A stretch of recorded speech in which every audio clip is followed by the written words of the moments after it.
नमस्कार, मैं हूं आपके साथ अली मतर। अपना बिहार की शुरुआत बड़ी खबर से करेंगे। बिहार में भ्रष्ट अधिकारियों पर जांच एजेंसियों की कार्रवाई लगातार जारी है और इसी कड़ी में निगरानी विभाग मुजफ्फरपुर के मुसहरी प्रखंड के आपूर्ति पदाधिकारी के वैशाली और मुजफ्फरपुर स्थित ठिकानों पर छापेमारी कर रहा है। निगरानी विभाग के डीएसपी राजीव कुमार ने न्यूज 18 को बताया कि अब तक की छापेमारी में 4 करोड़ 50 लाख से अधिक की संपत्ति होने का खुलासा हुआ है और डीएसओ के हाजीपुर स्थित आवास पर छापेमारी के दौरान 13.5 लाख रुपए नकद मिले हैं। दिल्ली, नोएडा, गुरुग्राम में फ्लैट, मुजफ्फरपुर में कमर्शियल इलाके में दुकान होने की बात भी सामने आई है। करीब 1 किलो सोने के समेत कई चीजों की जानकारी मिली है। निगरानी विभाग का दावा है कि 2022 में अब तक की सबसे बड़ी कार्रवाई है। वैशाली में कार्रवाई के बारे में जानकारी दे रहे हैं न्यूज 18 संवाददाता संजय कुमार।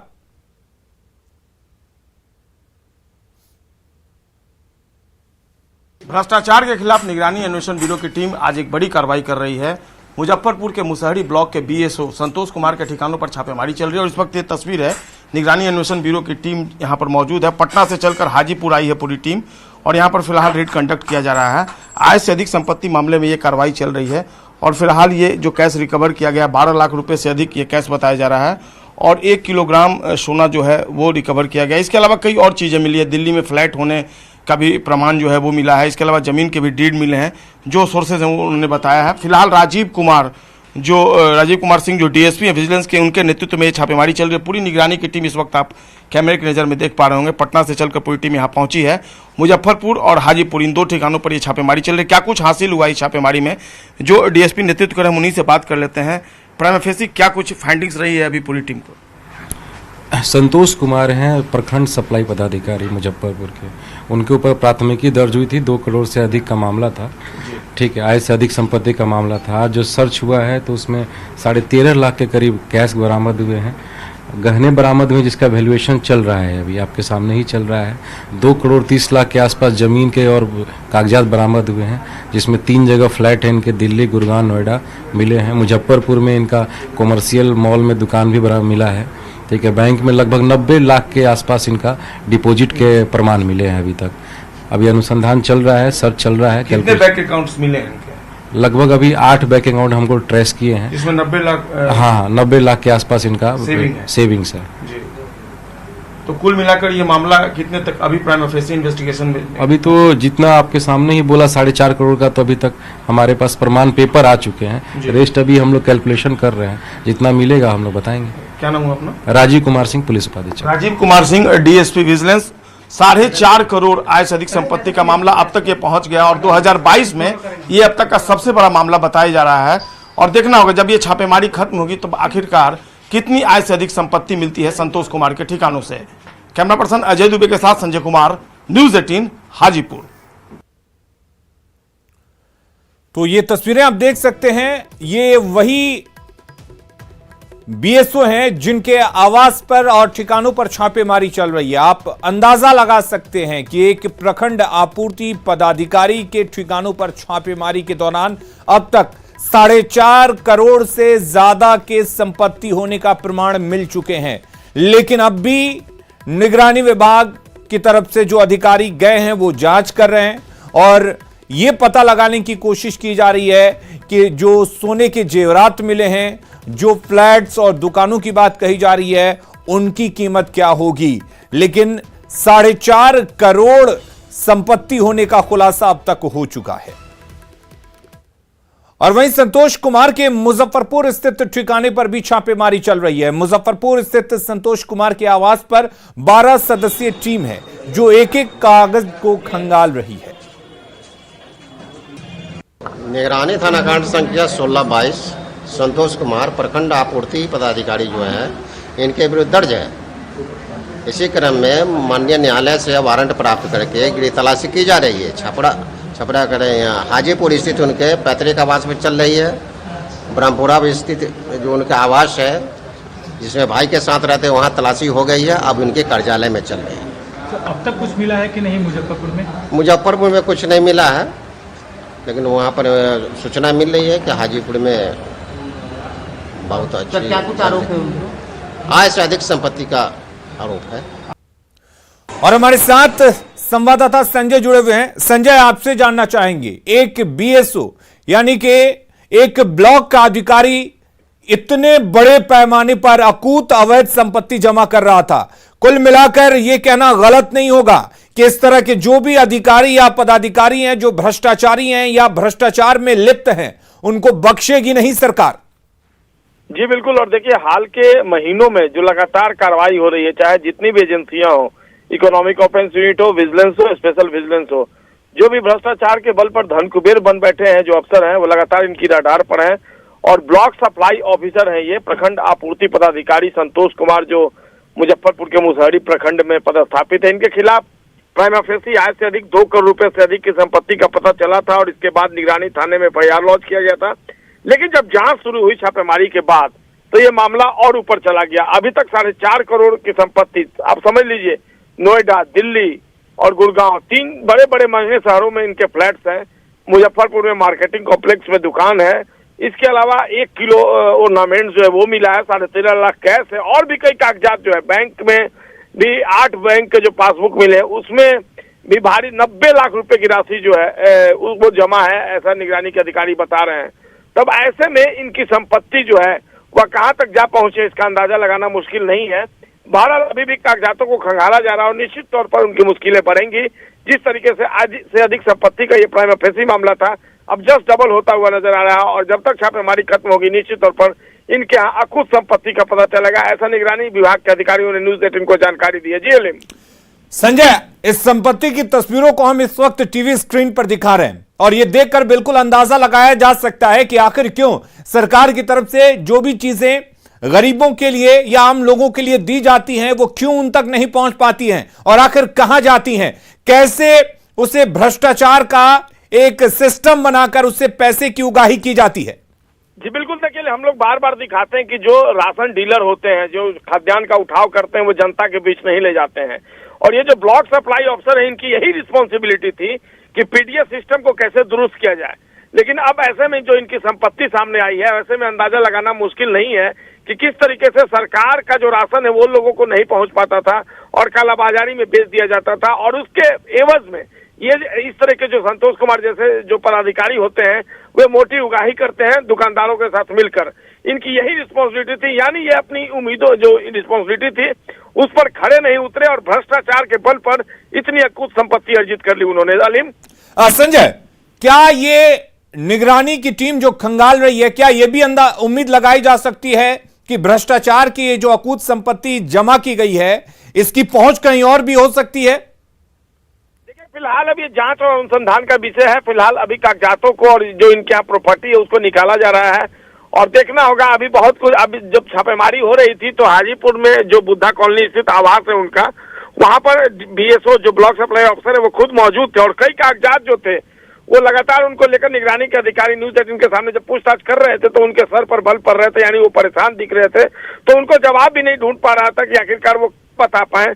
और निश्चित तौर पर अभी जो छापेमारी चल रही है उनकी मुश्किलें जो है और भी बढ़ेंगी। अलीम, चलिए, बहुत शुक्रिया संजय आपका तमाम जानकारी देने के लिए। अब गली मोहल्ले से लेकर द्वेरा इलाके तक में एक सूचना पर पटना पुलिस शराबियों को पकड़ सकेगी और शराब के धंधे पर पूरी तरह से नकेल कसेगी। पटना के डीएम चंद्रशेखर सिंह ने पुलिस के जवानों को मद्य निषेध कार्यों के लिए 28 बाइक सौंपी है, जिसे डीएम ने हरी झंडी दिखाकर रवाना किया। जायजा लिया पटना संवाददाता रजनीश कुमार ने। शराबबंदी को पूरी तरह से सफल बनाने के लिए पटना जिला प्रशासन द्वारा पटना पुलिस को मद्य निषेध कार्य के लिए 28 बाइक सौंपे जा रहे हैं। और इस वक्त देखिए, तमाम जो बाइक है उस पर जवान सवार हैं और अलग अलग क्षेत्रों में ये लोग लगातार निगरानी करेंगे, पेट्रोलिंग करेंगे। जिलाधिकारी चंद्रशेखर सिंह खुद जो है हरी झंडी दिखाकर जो जवान हैं, देख सकते हैं, बाइक सवार जवान को यहाँ से रवाना कर रहे हैं। यानी जिस तरह से लगातार सीएम नीतीश कुमार शराबबंदी को लेकर सख्त हैं, इसी प्रकार सभी जिलाधिकारियों को भी निर्देश है। ऐसे में अब जो क्विक मोबाइल के जवान हैं वो अब बाइक पर सवार होकर अलग अलग क्षेत्रों में चौकसी बरतेंगे, पेट्रोलिंग करेंगे, निगरानी रखेंगे। इसको लेकर देखिए कि किस तरह से चमचमाती हुई, शोरूम से निकली हुई जो बाइक है वो अभी यहाँ से जिलाधिकारी ने अभी पटना पुलिस को सौंपा है और पटना पुलिस के जो जवान हैं यहाँ से अब सीधे रवाना हो रहे हैं। तो इन लोगों की ड्यूटी जो है एक तरह से कहिए कि अब एक तरह बाइक पर भी होगी और बाइक से ये लोग लगातार पेट्रोलिंग करेंगे। पटना जिले के कई इलाकों में लगातार खबरें आती रहती है कि अवैध रूप से शराब की बिक्री हो रही है और भंडारण के साथ साथ जो इस तरह से हो रहा है, तो निश्चित रूप से जिलाधिकारी ने अभी इसकी शुरुआत की है। तो जिलाधिकारी से हम सीधे बात करते हैं। सर, क्या कहेंगे अभी जिस तरह से 28 बाइक को आपने अभी सौंपा है पटना? ये 28 जो आज हम लोगों ने दिया है, 28 बाइक पटना पुलिस को, और इसके पहले हम लोगों ने 20 और दिया था कुछ दिन पहले। कुल 48 बाइक हम लोगों ने दिया है, जिस पर कि मोटरसाइकिल दस्ता बनाया गया है। और ये एक तरह से हमारा जो anti liquor task force ALTS था, उसी का पार्ट है। और ये मोटरसाइकिल से गली में या होम डिलीवरी करने वाले जो लोग हैं उनको पकड़ने के लिए, इवन दियारा क्षेत्र में भी जाकर के अभियान चलाने के लिए काम करेंगे। और उद्देश्य यही है कि बड़े पैमाने पर हम लोग जो है अपना मोटरसाइकिल दस्ता निकालें, जो कि शराब का जो लोग कारोबार कर रहे हैं उसको पकड़े, उस पर कड़ी कार्रवाई करें और उस पर रोक लगाई जा सके। जो टीम अभी आप बना रहे हैं उसको लेकर कोई अलग से कंट्रोल रूम भी गठित की जा रही है? अभी इसको हम लोग मॉनिटर कर रहे हैं, जो हमारा उत्पाद का कंट्रोल रूम है वहाँ से, और जो विभाग के स्तर पर कंट्रोल रूम बना हुआ है वहाँ से। और वहाँ पर जो भी शिकायतें आती हैं तुरंत हम लोगों का प्रयास होता है 24 घंटे के अंदर रेड करके उसको वेरीफाई करके हम लोग तुरंत कार्रवाई करें। और इस प्रकार कंट्रोल रूम हम लोगों का जिले में भी और विभाग के स्तर पर भी दोनों जगह चल रहा है। तो जिलाधिकारी चंद्रशेखर सिंह जानकारी दे रहे थे कि एंटी लिकर फोर्स एक तरह से ये काम करेगा और ये फोर्स जो है उन जगहों तक जाएगा जहाँ पर पुलिस की जो बड़ी गाड़ियां हैं वो नहीं पहुंच पाती है, खासकर गली में, दियारे में। एक सूचना पर पुलिस तुरंत पहुंचेगी। इसको लेकर जो है 28 बाइक अभी जिलाधिकारी ने अभी पटना पुलिस को सौंपा है। जाहिर है जो उद्देश्य है, कोशिश की जा रही है कि ये सफल हो जाए। कैमरामैन दीपक के साथ रजनीश कुमार, न्यूज़ 18 पटना। रुक करते हैं इस वक्त एक बड़ी खबर की। पटना से बड़ी खबर है जहां पर सीएम नीतीश कुमार के आवास के बाहर अफरा तफरी का माहौल है। एक महिला और एक शख्स ने यहां पर हंगामे की कोशिश की है। दरअसल ये शख्स और ये महिला 8 साल की बच्ची से रेप की कोशिश के आरोपी को फांसी की सजा की मांग को लेकर हंगामा करने की कोशिश की और इसी हंगामे को लेकर यहां पर अफरा तफरी मच गई। और शैलेंद्र हमारे साथ जुड़े हुए हैं। शैलेंद्र, पूरा मामला क्या है? देखिए, बांका जिले में 8 साल से बच्ची से रेप का मामला है। बच्ची के पिता और एक एक्टिविस्ट, यहाँ पर महिला एक्टिविस्ट है जो यहाँ पर पहुंचे हुए हैं सीएम हाउस के पास। अचानक सीएम हाउस के पास वो हाथों में तख्ती लेकर के महिला एक्टिविस्ट यहाँ पहुंचती हैं बच्ची के पिता के साथ। और उसी वक्त मुख्यमंत्री नीतीश कुमार को पटना में मेट्रो सिटी परियोजना के निरीक्षण के लिए निकलना था। तो जिस तरीके से फिर वहाँ पुलिस को, हालांकि इस बात की पहले से जानकारी थी कि ये लोग यहाँ आने वाले हैं, लिहाजा पुलिस पहले से तैनात थी और इन लोगों को वहां से हटा दिया गया। और फिलहाल अभी तक ये जो महिला एक्टिविस्ट हैं और बच्ची के पिता वो यहाँ पर मौजूद हैं। पुलिस बार बार उन्हें हटा रही है, लेकिन ये न्याय की गुहार में यहाँ पहुंचे। इनका कहना है कि मुख्यमंत्री नीतीश कुमार से इन्हें मुलाकात करनी है और जो बच्ची के साथ जो घटना घटी है उसके दोषियों को सजा दिलाना है। तो पुलिस यहाँ पर लगी हुई है और जो महिला एक्टिविस्ट हैं वो बच्ची के पिता के साथ यहाँ पर जुड़े हैं और इनकी मांग है कि जब तक के लिए मुख्यमंत्री नीतीश कुमार से इनकी मुलाकात नहीं होती है तब तक के लिए ये यहाँ से नहीं जाएंगे। अभी भी अफरा तफरी की स्थिति है। इनके साथ और भी कई लोग यहाँ पर पहुंच चुके हैं। सभी लोगों को पुलिस यहाँ से जबरन हटा रही है। तो मुख्यमंत्री आवास के बाहर ये इस तरीके से जो है वो चल रहा है और यहाँ पर जो पुलिस है, जो स्थानीय सचिवालय थाने की पुलिस है, वो यहाँ पर मौजूद है और इन लोगों को जो यहाँ पर जो लोग आए हुए हैं उन्हें हटाने की कोशिश की जा रही है। जी शैलेंद्र, मुख्यमंत्री जनता दरबार लगाते हैं, उसमें कई तरह की फरियाद सुनते हैं, तो क्या इस तरीके से इन्होंने मुख्यमंत्री को अप्रोच करने की कोशिश नहीं की, मुख्यमंत्री तक पहुंचने की कोशिश नहीं की?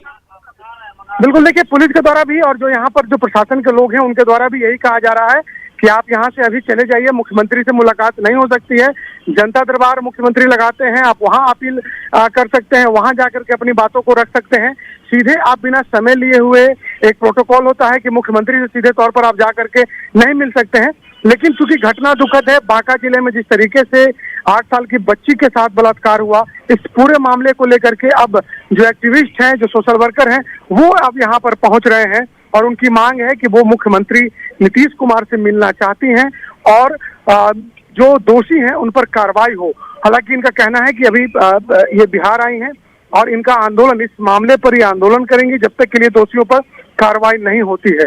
तो खास तौर पर ये 8 साल से बच्ची से बलात्कार का मामला है, जिसको लेकर के बच्ची के परिजन और सोशल एक्टिविस्ट यहाँ पर पहुंचे हैं। पुलिस लगातार उन्हें यहाँ से हटाने की कोशिश भी कर रही है। जी शैलेंद्र, क्या जो एक्टिविस्ट हैं और जो बच्ची के माता पिता हैं उनको किसी बड़े अधिकारी के पास नहीं लेकर जाया गया, या उनकी तरफ से कोई आश्वासन नहीं दी गई कि अगर आपके इस मामले पर सुनवाई नहीं हो रही, कार्रवाई नहीं हो रही, तो क्या उनको कुछ भरोसा नहीं दिया गया? फिलहाल देखिए ऐसी कोई बात नहीं है। यहाँ से इन लोगों को सीधे हटाया जा रहा है। ना तो इन्हें मुख्यमंत्री से मिलने का समय दिया जा रहा है और ना ही इन्हें किसी बड़े अधिकारी के पास भेजा जा रहा है ताकि अपनी बातों को जाकर के वहां रख सके। यहाँ जो पुलिस मौजूद है, जो मजिस्ट्रेट मौजूद हैं, वो सिर्फ इन्हें यहाँ से चले जाने का निर्देश दे रहे हैं और नहीं तो इनकी गिरफ्तारी की जाने की बात कही जा रही है।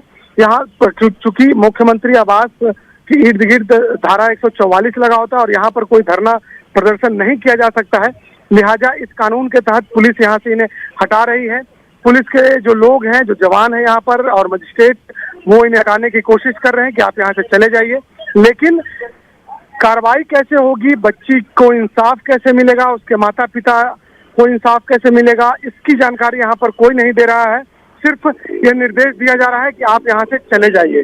जी चलिए शैलेंद्र, बहुत शुक्रिया आपका तमाम जानकारी देने के लिए।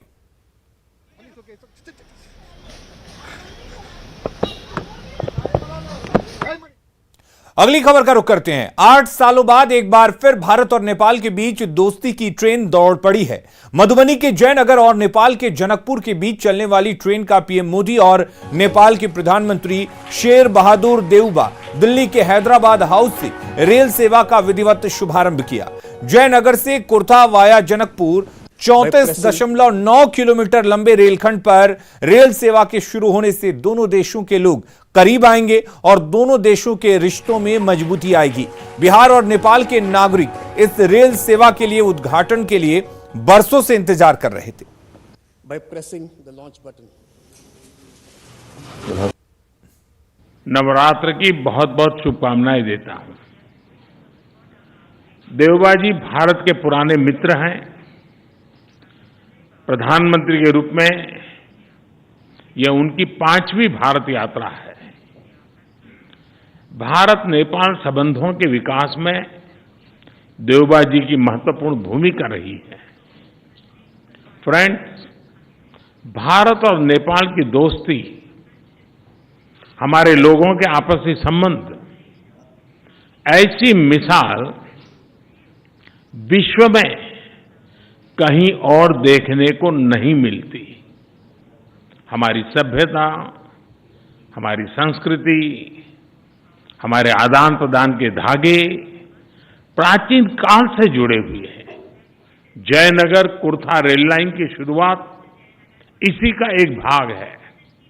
दोनों देशों के लोगों के बीच सुगम, बाधा रहित आदान प्रदान के लिए ऐसी योजनाएं बेहतरीन योगदान देगी। और जयनगर से जब ट्रेन जनकपुर के लिए रवाना हुई तब वहां के लोगों के चेहरे खिल उठे। न्यूज़ 18 संवाददाता अमित रंजन ने ट्रेन का जायजा लिया। ये जो अभी ट्रेन यहाँ से ये ट्रेन रवाना हो गई, आप देख सकते हैं कि ये जो अभी इंडिया के क्षेत्र में कह सकते हैं कि ये बॉर्डर पे अभी जो ट्रेन यहाँ से अब नेपाल के सीमा में प्रवेश करेगी और यहाँ लोग काफ़ी भारी संख्या में लोग यहाँ जो जमा है और भारत माता की जय की यहाँ लोग जो नारेबाजी कर रहे हैं, लोग नारा लगा रहे हैं, लोग काफ़ी उत्साहित हैं। ये मिथिलांचल के लिए काफ़ी अहम दिन है। अब देख सकते हैं कि यहाँ कैसे लोग जमा हैं रेलवे लाइन के किनारे और यहाँ लोग भारत माता की जय का नारा पूरा यहाँ गूंज रहा है। और बस ये अभी कुछ ही पल में कह सकते हैं कि लगभग 100 मीटर के बाद ये ट्रेन यहाँ से भारत के सीमा के बाद को क्रॉस करते हुए अभी ये आगे अब ये नेपाल में घुसेगी। उसके पहले लोग यहाँ इस ट्रेन का ये यहाँ से लोग विदा कर रहे हैं और खास मौके का लोग यहाँ इस ऐतिहासिक मौके का लोग गवाह बन रहे हैं। लोग यहाँ रेलवे लाइन के किनारे हर जगह जयनगर में यहाँ काफ़ी उत्साह देखा जा रहा है। देख सकते हैं कि लोग कैसे यहाँ खड़े हैं, दोनों ओर रेलवे लाइन के दोनों ओर लोग यहाँ खड़े हैं और यहाँ लोग भारत माता की जय का पूरा यहाँ नारा गूंज रहा है। और ये बस कुछ ही देर में यहाँ से अब ये ट्रेन जो है तो अभी यहाँ प्रवेश करेगी नेपाल के सीमा में। और नेपाल का जो पहला रेलवे स्टेशन है वो इनरवा है यहाँ। और अभी जयनगर में हम लोग अभी भारत के सीमा क्षेत्र में हैं और लगभग बस कहा जा सकता है कि 100 मीटर की दूरी है। उसके बाद जो है ये ट्रेन अभी हम लोग नेपाल में प्रवेश करेंगे।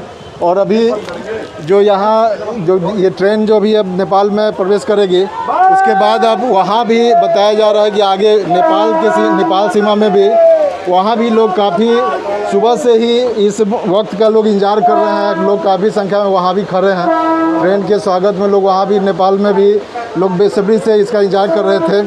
तो अभी बस ये कुछ देर में अब ये ट्रेन जो है सो वहाँ पहुँचेगी। और रुक करेंगे इस वक्त एक बड़ी खबर की। पूर्णिया से बड़ी खबर आ रही है जहां पर गोली मारकर 30 लाख की लूट की घटना को अंजाम दिया गया है। देव इंटरप्राइजेज चौसा के मुंशी से यह लूट हुई है। अपराधियों ने पैर में गोली मारी है। बाइक सवार अपराधियों ने गोली मारी है और लूट की इस घटना को अंजाम दिया है। बनमनखी एसडीपीओ ने मामले को संदिग्ध बताया है। बनमनखी के NH 107 पर रेलवे गुमटी के पास ये घटना घटी है जहां पर बाइक सवार अपराधियों ने गोली मारकर 30 लाख रुपए लूट लिए। हमारे साथ कुमार प्रवीण जुटे हुए हैं। कुमार, क्या जानकारी है आपको? जी आलिम, बता दूं कि ये अभी कुछ देर पहले की घटना है और बनमनखी के NH 107 पर रेलवे गुमटी के पास की घटना है। और जो पीड़ित है उनका कहना है कि वो चौसा से आ रहे थे। वो ईंट गिट्टी बालू के इंटरप्राइजेज हैं, उसी का स्टाफ है और वो रुपया लेके आ रहे थे। और बनमनखी रेलवे गुमटी के पास जैसे ही पहुंचे कि अपाची गाड़ी से 2 गाड़ियों से 4 अपराधी आया और उनसे रुपया छीनने का प्रयास किया। इस दौरान उन्होंने जब विरोध किया तो उनके पैर में गोली मार दी और करीब 30 लाख रुपया छीन लिया। लेकिन जब इस बाबत हमने बनमनखी के एसडीपीओ कृपा शंकर आजाद से पूछा तो उन्होंने कहा कि जो पीड़ित है वो कई बार बयान बदल के कह रहा है, कुछ स्पष्ट अभी नहीं बता रहा है। फिलहाल उनका बयान लेने की कोशिश की जा रही है। फिलहाल ये मामला संदिग्ध लग रहा है, लेकिन जांच के बाद स्पष्ट हो पाएगा कि कितने रुपए की लूट हुई है और क्या कैसे घटना हुई है। बहरहाल ये मधेपुरा का ये लड़का है सावन कुमार, जो मधेपुरा के चौसा से पूर्णिया आ रहा था और बाइक पर ये अकेले रुपया लेके आ रहा था। चलिए प्रवीण, बहुत शुक्रिया आपका तमाम जानकारी देने के लिए।